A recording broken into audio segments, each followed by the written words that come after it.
Megastar മമ്മൂട്ടിയെ വെച്ച് ഒരു വടക്കൻ വീരഗാഥ, പഴശ്ശിരാജ അടക്കമുള്ള സിനിമകൾ ചെയ്ത സംവിധായകൻ ഹരിഹരൻ പുതിയൊരു സിനിമ ചെയ്യാൻ പോകുന്നു മമ്മൂട്ടിയെ വെച്ച്. ആ സിനിമയുടെ ഡിസ്കഷനും എഴുത്തും മറ്റും നടന്നുകൊണ്ടിരിക്കുന്നതിനിടയിലാണ് ചില സംഭവങ്ങൾ നടന്നത്. ഇനി മമ്മൂട്ടി ആ സിനിമയിൽ അഭിനയിക്കുമോ, അതോ പുതിയ ആളായിരിക്കുമോ, ആരായിരിക്കും? അതേക്കുറിച്ചാണ് ഇന്നത്തെ വീഡിയോ. ഫിലിം പ്ലസിലേക്ക് എല്ലാവർക്കും സ്വാഗതം.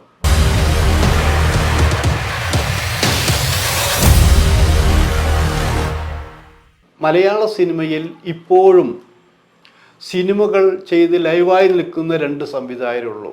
ഒന്ന് ഹരിഹരൻ, മറ്റൊന്ന് ജോഷി. ബാക്കി എല്ലാവരും ഇല്ല എന്ന് തന്നെ പറയാം. ഇവർ എല്ലാ വർഷവും സിനിമ ചെയ്യുന്നു എന്ന അർത്ഥത്തിലല്ല, അവർ ചെയ്യുന്ന സിനിമകൾ ഇപ്പോഴും പ്രേക്ഷകർ സ്വീകരിക്കുന്നുണ്ട്. അതിൽ ചരിത്ര സിനിമകൾ ഏറ്റവും കൂടുതൽ ചെയ്യുന്നത് ഹരിഹരനാണ്. ആ ഹരിഹരൻ്റെ 3-4 പ്രോജക്റ്റുകൾ ഇപ്പോൾ ഉണ്ട്. അതിലൊരു പ്രോജക്റ്റാണ് മമ്മൂട്ടി നായകനായ പ്രോജക്റ്റ്. അതൊരു ചരിത്ര സിനിമയുമായി ബന്ധപ്പെട്ട് തന്നെയാണത്. ഈ ചരിത്ര സിനിമകളിലാണ് കൂടുതൽ മമ്മൂട്ടിയെ ഹരിഹരൻ ഷൈൻ ചെയ്യിപ്പിച്ചിട്ടുള്ളത്. ഇപ്പോൾ വടക്കൻ വീരഗാഥ ചെയ്തു, മമ്മൂട്ടിക്ക് നാഷണൽ അവാർഡ് കിട്ടി. അപ്പോൾ ചോദിക്കും, മമ്മൂട്ടിയുടെ മിടുക്കുകൊണ്ട് മാത്രമാണോ, സംവിധാന കഴിവില്ലേ, എഴുത്തുകാരൻ്റെ കഴിവില്ലേ എന്നുള്ളത്. പക്ഷെ എനിക്ക് പറയാനുള്ളൊരു കാര്യം, ഏത് സിനിമയായാലും ഏത് എഴുത്തുകാരൻ എഴുതിയാലും അതിലെല്ലാം സംവിധായകൻ ഹരിഹരൻ്റെ കയ്യൊപ്പ് പതിഞ്ഞിട്ടുണ്ട്. ഇത് അടുത്ത് അറിയാവുന്നതുകൊണ്ടാണ്. MT എഴുതിയ പല തിരക്കഥകളും ഡിസ്കഷനിൽ ഹരിഹരൻ ഉണ്ടായിരുന്നു. ചില അവസരങ്ങളിൽ ആ തിരക്കഥ ഹരിഹരൻ ചെയ്യണമെന്നില്ല, വേറെ ചില ആൾക്കാരൊക്കെ ഏൽപ്പിച്ചിട്ടുണ്ട്. അവർക്കതൊരു ഭാഗ്യമായിരുന്നു ശരിക്കും. എന്നാൽ വേണ്ട രീതിയിൽ അവർക്ക് MTയുടെ തിരക്കഥ ഉപയോഗപ്പെടുത്താൻ പറ്റാതെ പോയിട്ടുണ്ട്, പരാജയപ്പെട്ടിട്ടുണ്ട്. ഹരിഹരനും MTയും ചേർന്ന ഏത് സിനിമ അങ്ങനെ പരാജയപ്പെട്ടിട്ടുണ്ട്? അപ്പം അങ്ങനെയുള്ള ഹരിഹരൻ തൻ്റെ പുതിയ 4 സിനിമകളുമായി വരുമ്പോൾ തനിക്കിഷ്ടപ്പെട്ട നടന്മാരിൽ ഒരാളായ മമ്മൂട്ടിയാണ് നായകനാകാൻ തീരുമാനിച്ചിരിക്കുന്നത്. മമ്മൂട്ടിയുമായി സംസാരിച്ചും കഴിഞ്ഞിട്ടുണ്ട്. മറ്റു പല നടന്മാരെ പോലെ മമ്മൂട്ടി ഇങ്ങനെ കോടികൾ വേണമെന്ന് വിലപേശലും നടത്താറില്ല. അങ്ങനെ കുറേ ഗുണങ്ങൾ മമ്മൂട്ടിക്ക് ഉണ്ട് കേട്ടോ. നല്ല സിനിമയാണ്, നല്ല കഥാപാത്രമാണ് തോന്നിയാൽ കയ്യിൽ നിന്ന് കാശ് അങ്ങോട്ട് കൊടുത്തിട്ടും മമ്മൂട്ടി സിനിമ ചെയ്തിട്ടുണ്ട്. അതിനേറ്റവും എനിക്ക് നേരിട്ട് അനുഭവമുള്ളത് TV ചന്ദ്രൻ്റെ ഒരു സിനിമയാണ്, ഡാനി എന്നുള്ള സിനിമ. ഡാനി എന്നുള്ള സിനിമയിൽ തുടക്കം വെച്ചത് അവരാണത്. കയ്യിൽ കാശില്ല, പിന്നെ മമ്മൂട്ടി അത് ഏറ്റെടുത്തു എന്താ, കാശും കൊടുക്കണം, മമ്മൂട്ടി പ്രതിഫലമില്ല. അങ്ങനെ കുറേ സിനിമകൾ മമ്മൂട്ടി ചെയ്തിട്ടുണ്ട്.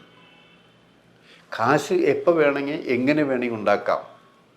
നല്ല റോളും നല്ല സിനിമയും എങ്ങനെയും ഉണ്ടാക്കാൻ പറ്റില്ല എന്ന് ഒരുപക്ഷെ മലയാള സിനിമ ആദ്യം പറഞ്ഞത് നടൻ മമ്മൂട്ടി തന്നെ ആയിരിക്കും. അപ്പം അങ്ങനെയുള്ള മമ്മൂട്ടി ഹരിഹരനുമായി ചേരുമ്പോൾ നമുക്ക് നല്ല സിനിമ കിട്ടും. പക്ഷെ ഇപ്പോഴത്തെ പ്രശ്നം മമ്മൂട്ടി അതിലുണ്ടാകുമോ എന്നുള്ളതാണ്. മമ്മൂട്ടി ഇങ്ങനെ ഹോസ്പിറ്റൽ വാസവും മറ്റു ചില പ്രോജക്റ്റുകളെ മുന്നേറുമ്പോൾ മമ്മൂട്ടി വെച്ച് ആ സിനിമ ചെയ്യുമോ? മമ്മൂട്ടി ഇല്ലെങ്കിൽ ഹരിഹരൻ ആ പ്രോജക്റ്റ് ഉപേക്ഷിക്കുമോ, വേറെ പ്രോജക്റ്റ് എടുക്കുമോ? ഇതൊക്കെ ഒരു ചോദ്യമാണ്, ഇവിടെ സംസാര വിഷയമാണ്. ഇതിനൊന്നും മറുപടി ഹരിഹരൻ പറഞ്ഞിട്ടില്ല. പക്ഷെ കഴിഞ്ഞ ദിവസം ഹരിഹരൻ ഞാനും മീറ്റ് ചെയ്യേണ്ടി വന്നു.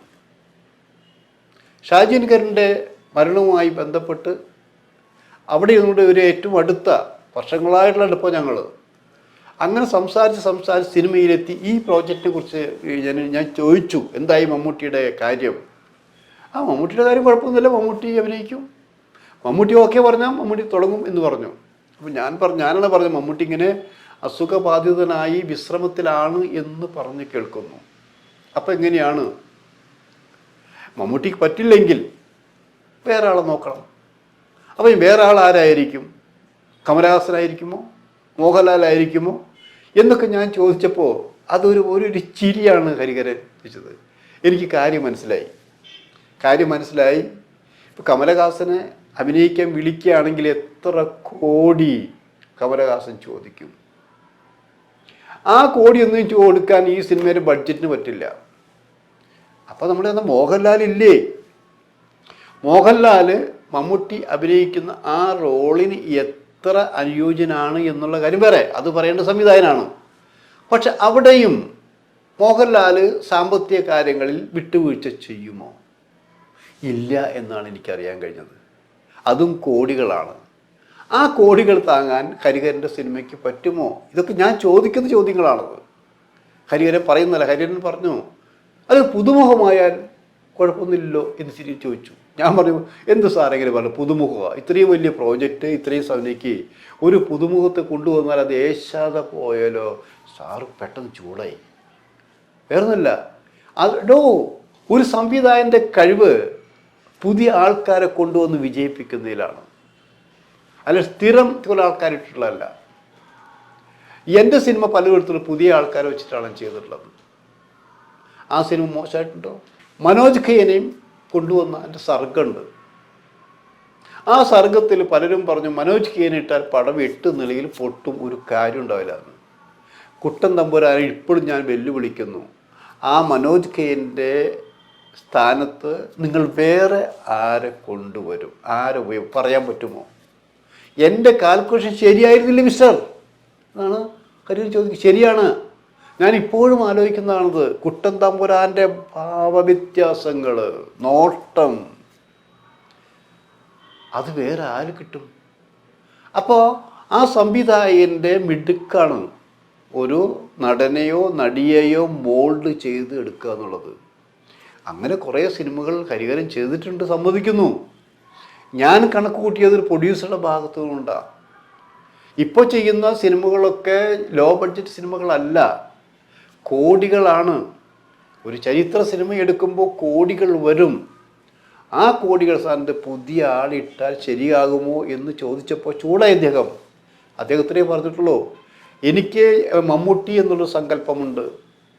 ആ സങ്കല്പത്തിനൊരു നടൻ, അത് പുതിയതാവാം പഴയതാവാം. നിങ്ങൾ തന്നെ പറഞ്ഞില്ലേ മിസ്റ്റർ, ഇപ്പോൾ തുടരും മോഹൻലാലിൻ്റെ തുടരും ഗംഭീരമായി പോകുന്നു. അതിലൊരു വില്ലൻ ജോർജ് സാർ എന്നുള്ള കഥാപാത്രത്തെ അവതരിപ്പിച്ച സർക്കിൾ ഇൻസ്പെക്ടർ ഉണ്ട് അദ്ദേഹത്തെ. അത് കാര്യം പറഞ്ഞില്ലേ, ഒറ്റ ഷോ കണ്ട് ഈ ലോക പ്രശസ്തരായി എന്നാണ് നിങ്ങളൊക്കെ പറഞ്ഞെടുക്കുന്നത്. അദ്ദേഹം പുതുമുഖമല്ലേ? അപ്പം പുതുമുഖങ്ങളെ നല്ല രീതിയിൽ കൈകാര്യം ചെയ്താൽ ആ പടം ഹിറ്റാവും. അതേ ഞാൻ ചെയ്യുന്നുള്ളൂ. പിന്നെ നിങ്ങൾ ചോദിച്ച പോലെ മമ്മൂട്ടി ഇല്ലെങ്കിൽ ഈ സിനിമ നടക്കുമോ എന്നുള്ളത്, മമ്മൂട്ടി നോ പറയാത്ത കാലം വരെ ഞാൻ മറിച്ച് ചിന്തിക്കുന്നില്ല. അങ്ങനെ ചെയ്യേണ്ടി വന്നാൽ പലരെയും പുതിയ ആൾക്കാരെ പരീക്ഷിച്ച് നോക്കും, പുതിയ ആൾക്കാരെ കോൾ ഫോർ ചെയ്യും. ഹരിഹരൻ എന്നുള്ള സംവിധായകൻ അത്ര ഗഡ്സ് ഉണ്ട് എന്ന് തെളിയിച്ചിട്ടുള്ളതാണ്, ഇനിയും തെളിയിക്കും എന്നാണ് ഹരിഹരൻ പറഞ്ഞത്. അത് സത്യം തന്നെയാണ്. വർഷങ്ങളായിട്ട് അറിയാവുന്നൊരു സംവിധായകൻ, കോംപ്രമൈസ് ചെയ്യാത്ത സംവിധായകൻ, തനിക്ക് ഇന്ന ആർട്ടിസ്റ്റ് തന്നെ വേണം എന്ന് പിടിവാശി പിടിക്കാത്ത സംവിധായകൻ, കല സിനിമ സംവിധായകൻ്റെ കലയാണ് എന്ന് അടിവരയിട്ട് കൊണ്ട് പറയുന്ന സംവിധായകൻ, ഫിലിം ബൈ ഹരിഹരൻ എന്നെഴുതി കാണിച്ചാൽ അത് അത്ഭുതപ്പെടാനില്ല എന്ന് പറയുന്ന സംവിധായകൻ, ഏത് കൊലകൊമ്പനായ തിരക്കഥാകൃത്താണെങ്കിലും അത് ഹരിഹരൻ എന്നുള്ള സംവിധായകൻ്റെ കയ്യിലൂടെ പോയിക്കൊണ്ടിരിക്കുന്നു, ചിന്തൂരിട്ടുകൊണ്ടാണ് അത് തിരക്കഥ ഉണ്ടാവുന്നത് എന്ന് തെളിയിച്ച സംവിധായകൻ. അങ്ങനെയുള്ള ഹരിഹരൻ്റെ സിനിമയിൽ നമുക്ക് ചോദിക്കാനുള്ളത് മമ്മൂട്ടി ആയിരിക്കുമോ, അത് വേറെ ആരെങ്കിലും ആയിരിക്കുമോ?